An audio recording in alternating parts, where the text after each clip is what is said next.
Hello बच्चा पारे. Welcome to the subject Introduction to Solid Mechanics, which is being taught in the fourth semester in the Department of Civil Engineering. We are studying the first module, Simple Stresses and Strain, and this is lecture number 5. Dear students, in this lecture, we will start a new topic, which is Principle of Superposition. Okay, so in this lecture, we will study Principle of Superposition.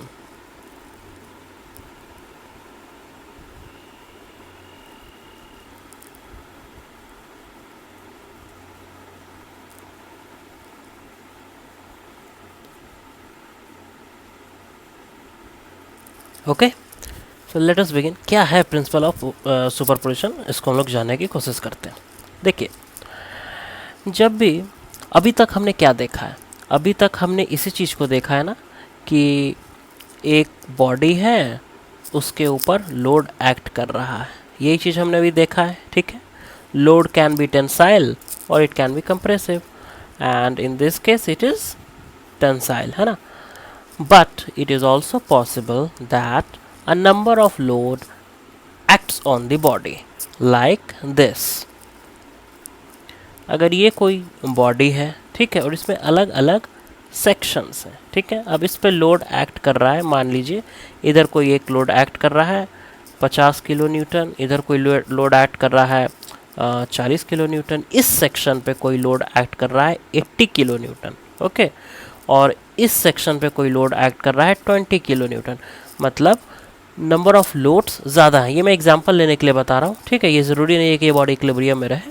ठीक है, तो इस तरह का जब situation हमारे पास आ जाता है तो उस समय हम लोग कैसे आगे बढ़ेंगे. देखिए यहाँ क्या हो रहा है कि पहले केस में हम लोग पढ़ा करते थे कि one set of load act होता था. ठीक है, पहले यही पढ़ा था ना, ये लोड एक्ट कर रहा है भैया, है ना, वन सेट ऑफ लोड. हाँ, यही केस था. इसके लिए आराम से काम कर लेते थे. लेकिन यहाँ हम देख रहे हैं कि अब जो हमने पढ़ना है कि नंबर ऑफ लोड्स जो है वो ज़्यादा है ना.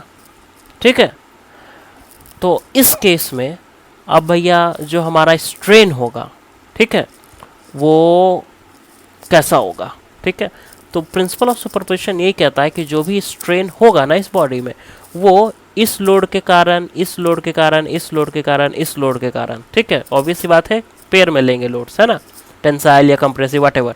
तो ये जो भी लोड्स है सबका आप अलजेब्रिक सम कर दो, उससे जो स्ट्रेन निकल कर आएगा ना, that will be the total strain. ठीक है, यही प्रिंसिपल ऑफ सुपरपोजिशन. मतलब इस केस में अगर क्वेश्चंस जो आते हैं वो इस तरह के आएंगे कि इलोंगेशन, आपको टोटल इलोंगेशन निकालना है भैया, तो कैसे निकालेंगे, क्या करेंगे, जो अलग अलग लोड्स दिए हुए हैं उनके कारण जो इलोंगेशंस आएंगे उसी को हम लोग अंत में अलजेब्रिक सम कर देंगे और फाइनल इलोंगेशन आपको मिल जाएगा. ठीक है, तो प्रिंसिपल ऑफ सुपरपोजिशन क्या कहता है, मैं लिख देता हूँ यहाँ. देखिए, when A number of loads are acting on a body, the resulting strain according to the principle of superposition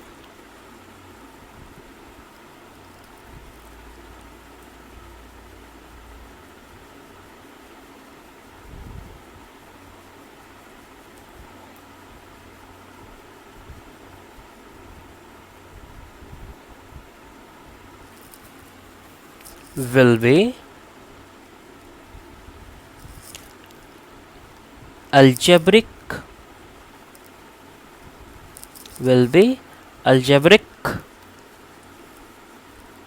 एक सेकंड,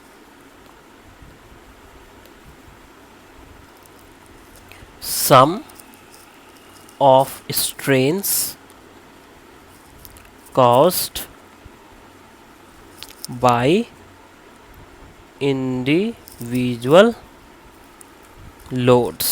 ठीक है, देखिए इतना लिखने में जब टाइम चला जाता है, इसीलिए मैं नोट्स का सहारा ले रहा था. लेकिन मैं देख रहा था कि मे भी आप लोग का शायद इंटरेस्ट नहीं बन रहा है, इसलिए मैं सोच रहा हूँ कि अब जो वीडियो है उसी में मैं लिखते चला जाऊँ, है ना।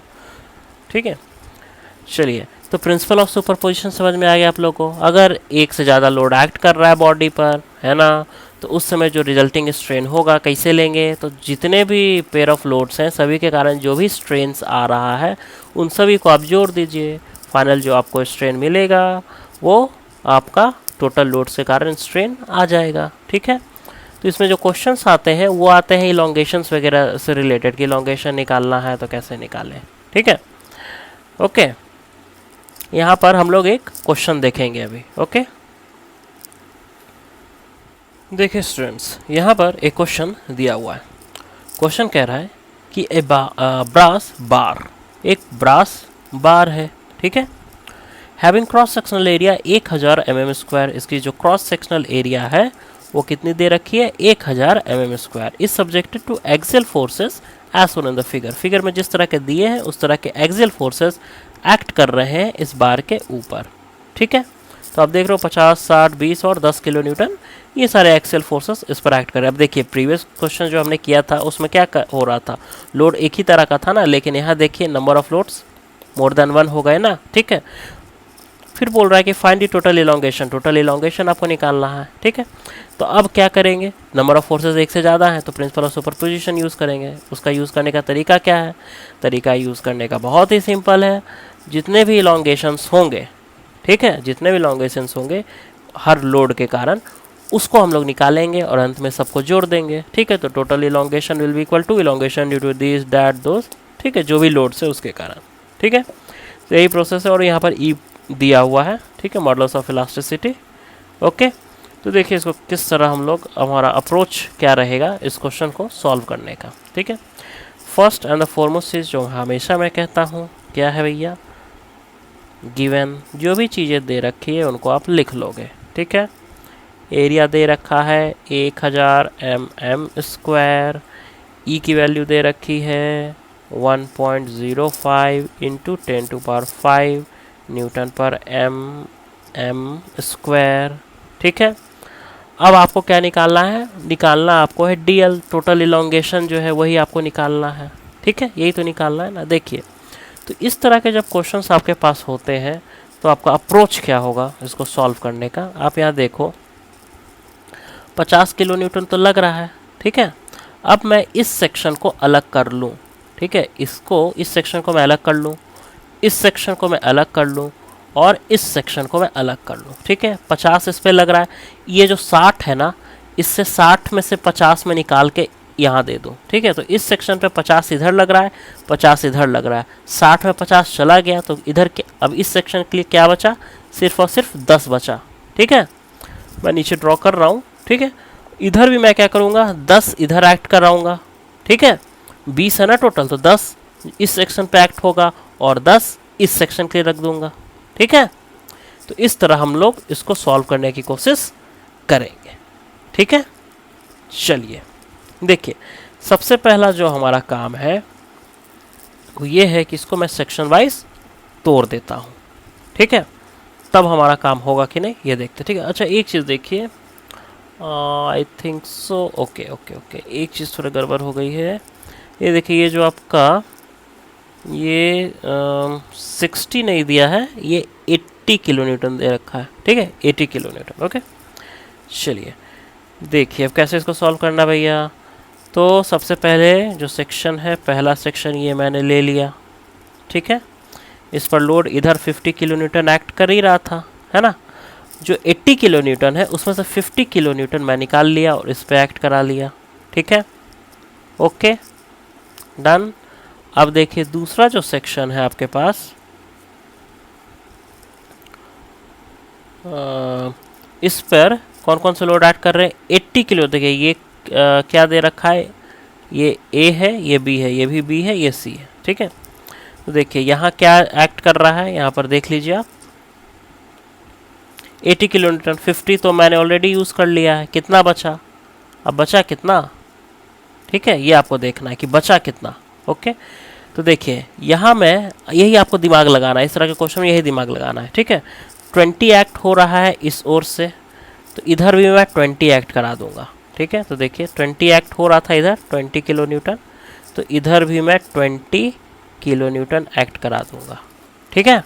ओके, एंड लास्टली एक और डायग्राम जो बनेगा वो इस तरह देखिए, यहाँ 10 किलो न्यूटन एक्ट कर रहा था, ठीक है। अभी देखिए इधर आइए, 10 न्यूटन ऐड कर रहा था किलो न्यूटन, अब मैं इस बार की बात कर रहा हूँ, ठीक है।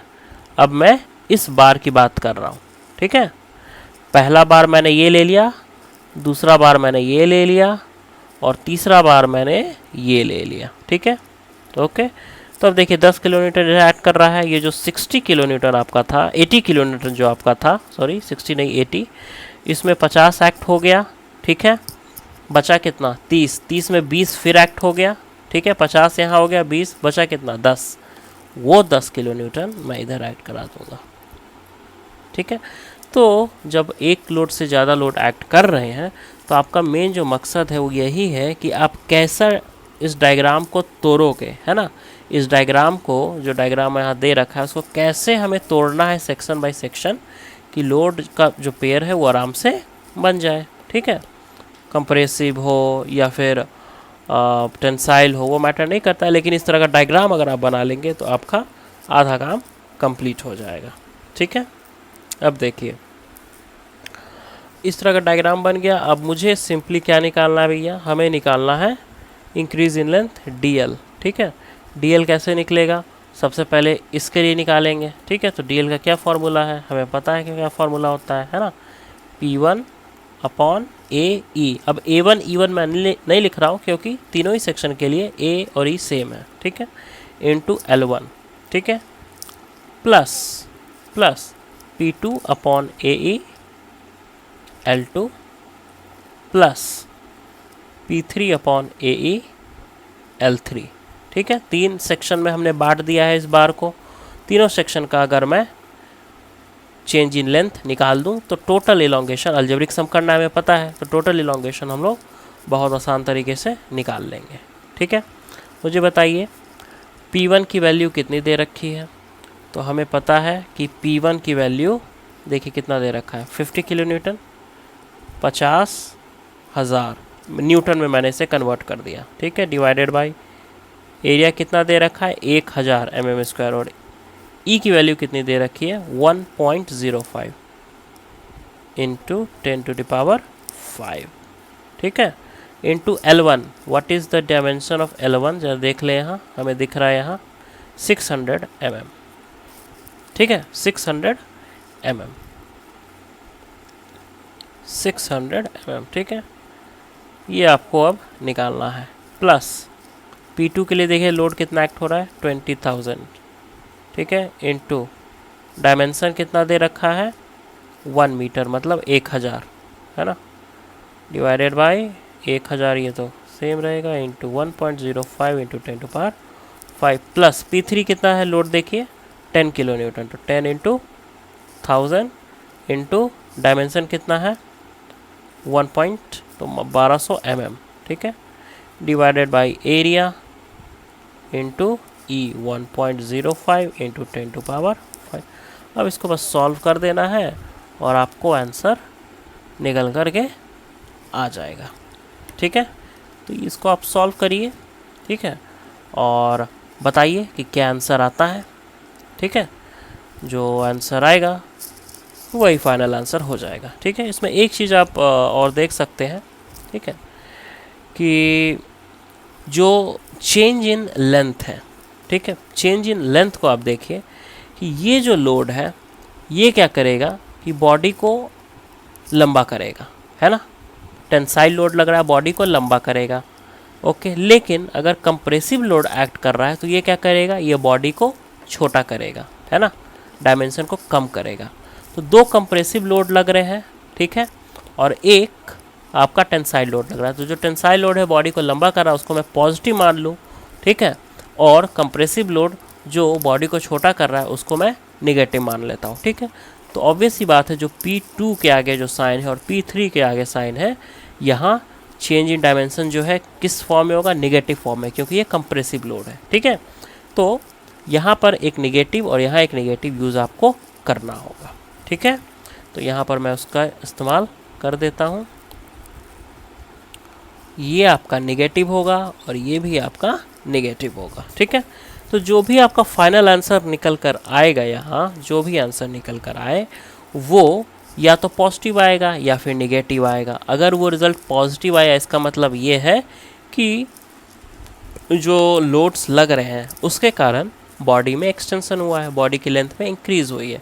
लेकिन यही रिजल्ट अगर निगेटिव में आ जाए, -0.0428 वट एवर, ठीक है, मैं नहीं कह रहा आंसर आ रहा है, वट एवर, अगर निगेटिव में आंसर आ रहा है, इसका मतलब क्या हुआ है कि बॉडी में जो लेंथ है, बॉडी की जो लेंथ है वो डिक्रीज़ हुई है, ठीक है, बॉडी में डायमेंशन की डिक्रीमेंट हुई है, ठीक है। तो आप देख लीजिए क्या आंसर आएगा, ठीक है। ऑब्वियस सी बात यहाँ तो दिख रहा है मुझे कि मे भी चांस है कि यहाँ पर आंसर नेगेटिव आ जाएगा, ठीक है। तो आप लोग देख लीजिएगा क्या आंसर आता है, ठीक है।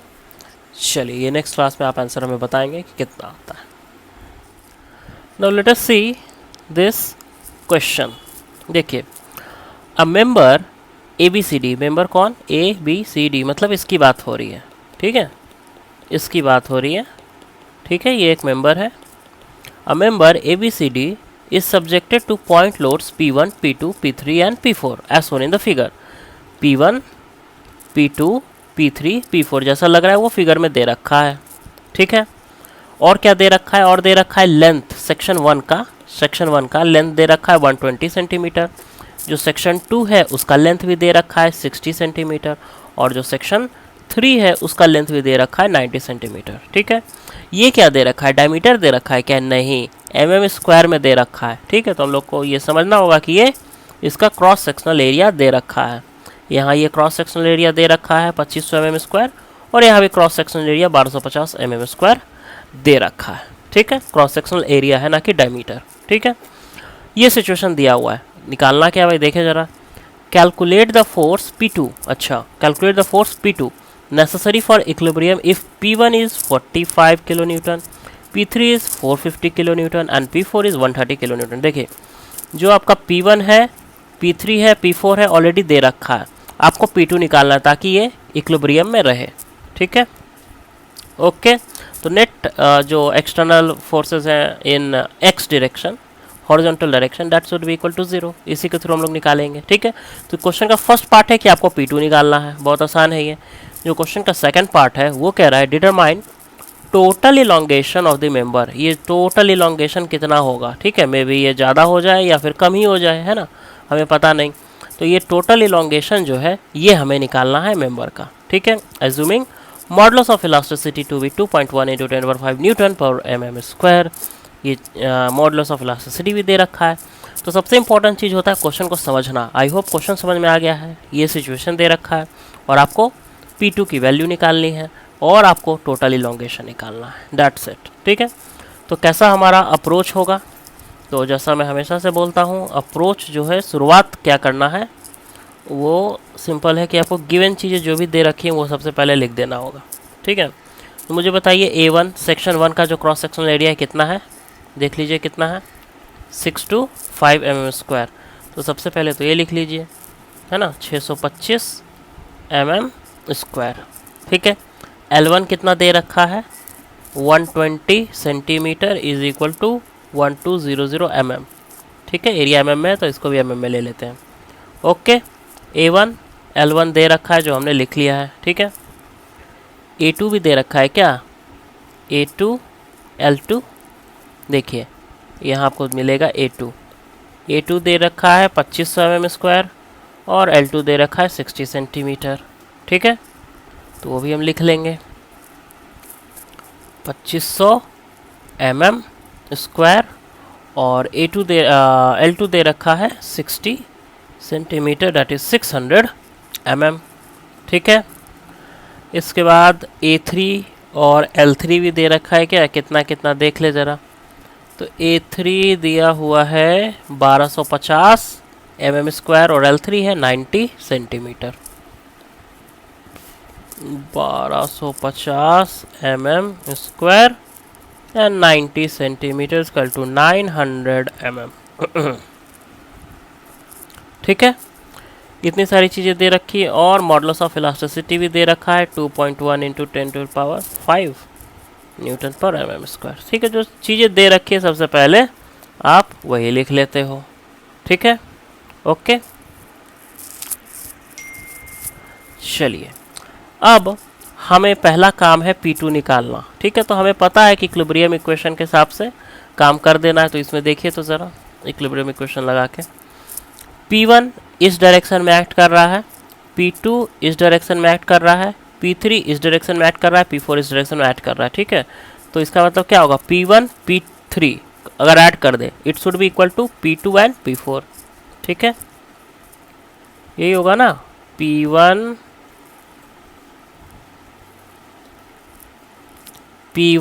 Plus P3 is equal to P2 plus P4। देखिए कैसे, समझिए इसको। P1 P3 दोनों इस डायरेक्शन मैच कर रहा है, P2 P4 दोनों इस डायरेक्शन मैच कर रहा है, और ये दोनों इक्वल होना चाहिए तभी तो इक्विलिब्रियम में रहेगा। वही चीज़ मैंने लिख दिया है यहाँ। ठीक है, तो P1 की वैल्यू कितनी दे रखी है, P1 दिया हुआ है 45 किलो न्यूटन, तो 45 प्लस P3 की वैल्यू कितनी दे रखी है 450 kilo newton is equal to P2 हमें निकालना है, प्लस P4 की वैल्यू दे रखी है 130 किलो न्यूटन। ठीक है, यहाँ से P2 हम लोग निकाल लेंगे, P2 is equal to 45 plus 450 minus 130। ये कैलकुलेट करेंगे कितना आएगा भाई हमारा P2, देख लीजिए। ठीक है, it will be equal to 365 kilo newton. ठीक है, it will be equal to 365 kilo newton. जो फर्स्ट पार्ट है वो हमारा निकल चुका है। ठीक है, P1 P2 P3 P4 हमें पता चल गया। ठीक है, कि जो P2 है वो 365 किलो न्यूटन है। ठीक है, ये क्वेश्चन का फर्स्ट पार्ट हमने कर लिया। जो सेकंड पार्ट है क्वेश्चन का वो है कि टोटल इलॉन्गेशन हमें निकालना है। तो देखिए उसको कैसे हम लोग निकालेंगे। चलिए, अब जो सेकंड हाफ है इसको कैसे हम लोग करेंगे, तो इसको ऐसे देखिए, इस फिगर को मैं वहाँ ले चलता हूँ।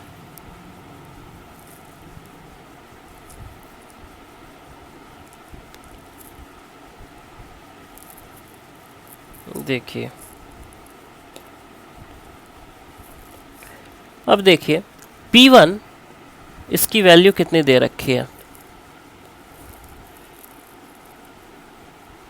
जो P1 है इसकी वैल्यू आई है 45 किलो न्यूटन। ठीक है, ओके। जो P2 है इसकी वैल्यू आई है 365 किलो न्यूटन। ठीक है, P3 है हमें पता है 130 किलो न्यूटन, और जो P4 है वो भी हमें पता है कि that is equal to 130 kilo newton. ठीक है, अब देखिए कैसे हमें काम करना है। जैसा लास्ट न्यूमेरिकल में भी हम लोग देखा था। ठीक है, तो देखिए सबसे पहले साइड वाले को पकड़िए कि ये तो 45 किलो न्यूटन है। ठीक है, तो अगर मैं इस सेक्शन को अलग करूं, देखिए अलग करना सेक्शन कैसे है तो इस चीज़ को समझना है थोड़ा। ठीक है, अगर इस सेक्शन को मैं अलग करूं तो मुझे चाहिए कि यहाँ पर 45 किलो न्यूटन का एक फोर्स लोड एक्ट होना चाहिए, होगा तभी मैं आगे बढ़ पाऊँगा। ठीक है, तो हमारी ये रिक्वायरमेंट है कि अगर मैं इस सेक्शन को अलग करना चाह रहा हूँ तो 45 तो इधर एक्ट हो ही रहा है ना, 45 किलो न्यूटन तो इधर एक्ट हो ही रहा है, लेकिन एक 45 किलो न्यूटन मुझे इधर भी चाहिए। ठीक है, तब इस सेक्शन पे हम आराम से काम कर सकते हैं। ठीक है, अब देखिए यहाँ आप देखिए इधर तो लेकिन लग रहा है 365 किलो न्यूटन। कितना लग रहा है 365, 45 तो नहीं लग रहा है।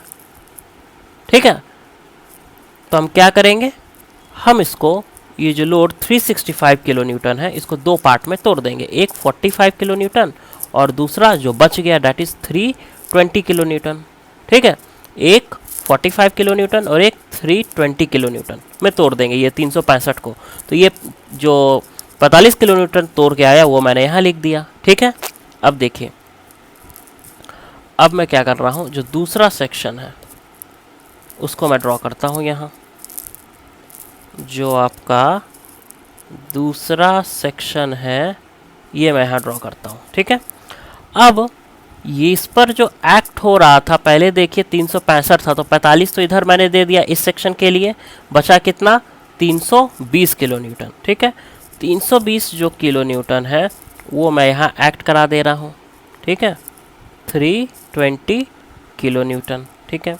अब देखिए P3 में, देखिए P3 में कितना है 130 किलो न्यूटन है, P3 is equal to 130 kilo newton, ठीक है, कितना 130 किलो न्यूटन, ओके।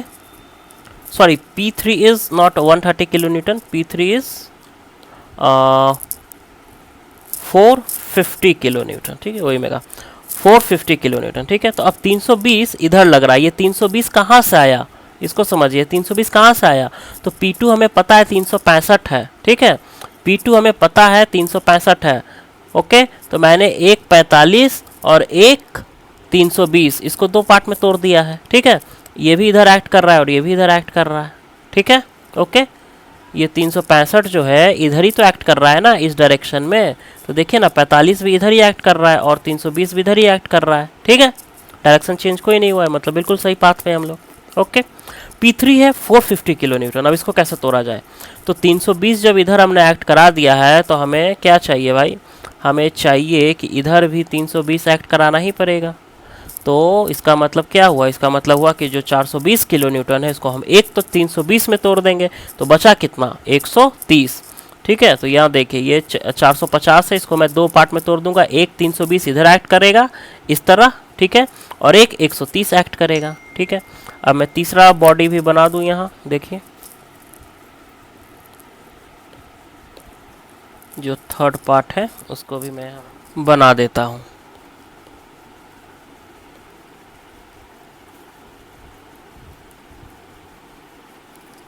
ठीक है। ये थर्ड सेक्शन हो गया, तो इसमें लोड आप लोग को पता है कि 130 किलो न्यूटन इधर है, ठीक है, और हमने जो आपका P3 है इसको दो पार्ट में तोड़ा है, 320 ये वाला 320 लग गया, 320 में टूटा और 130 में, दो पार्ट हमने तोड़ा है, ठीक है। 320 यहाँ एक्ट हो गया, जो बचा 130 उसको हम एक्ट यहाँ करा देते हैं, ठीक है, 130 किलो न्यूटन।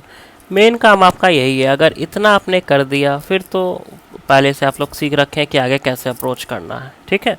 तो जो इस लेक्चर का मेन काम है प्रिंसिपल ऑफ सुपरपोजिशन, उसका यही है कि कैसे किसी भी बार है उसको या मेंबर है उसको कैसे, अगर मोर देन वन लोड उस पर एक्ट कर रहा है तो कैसे उसको अलग अलग सेक्शंस में हम लोग बांट दें, है ना, ठीक है, ये सबसे ज़रूरी चीज़ है, ओके।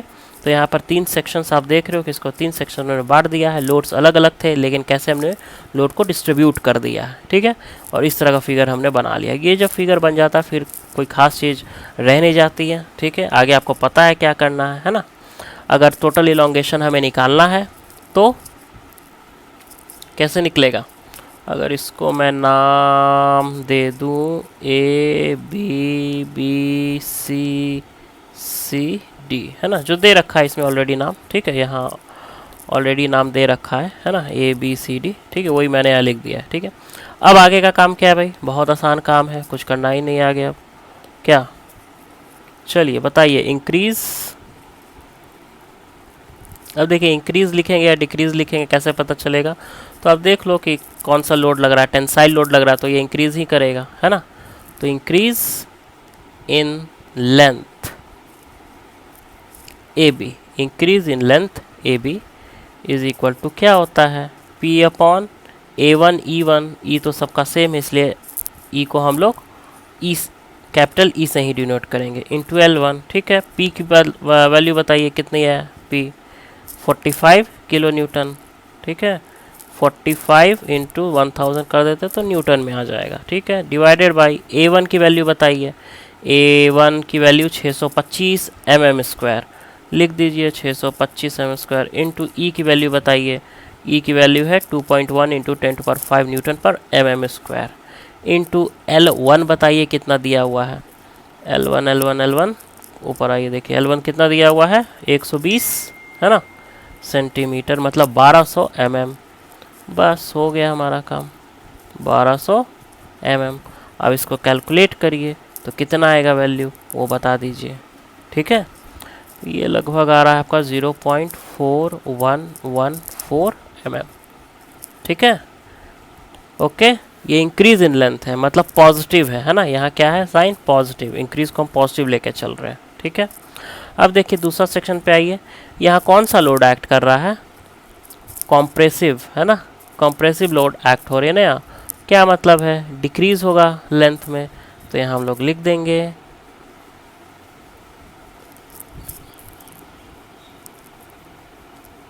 Decrease in length. ठीक है, कौन सा length, BC is equal to P upon A2, दूसरा सेक्शन है ना, इंटू L2। P की वैल्यू कितनी है 320, तो 320 किलो न्यूटन में है तो उसको न्यूटन में कन्वर्ट करेंगे। A2 की वैल्यू कितनी दी हुई है 2500 mm², और E की वैल्यू तो आपको पता है ही 2.1 इंटू 10⁵। L2 की वैल्यू कितनी दी हुई है, इट इज़ 60 सेंटीमीटर, मतलब 600 mm। तो इसको आप लोग कैलकुलेट करोगे और बताओगे कि कितना आता है। ठीक है, जो भी आएगा एक चीज़ ध्यान देना है कि आपका डिक्रीज इन लेंथ है। ठीक है, तो इसको जब फाइनल समेशन करेंगे तो वहाँ इसको हमें निगेटिव में लेकर के चलना होगा। ठीक है, क्योंकि ये डिक्रीज हुआ है। डन, चलिए और क्या है भाई, सी वाला देख लीजिए, सेक्शन CD। तो सेक्शन CD को जब आप देखोगे तो आप पाओगे कि यहाँ टेंसाइल लोड लग रहा है, मतलब there will be increase in length. तो लिख दीजिए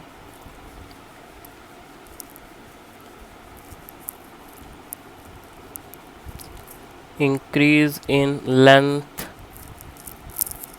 CD is equal to P upon A3E into L3 is equal to, बताइए लोड कितना था, लोड था 130 किलो न्यूटन।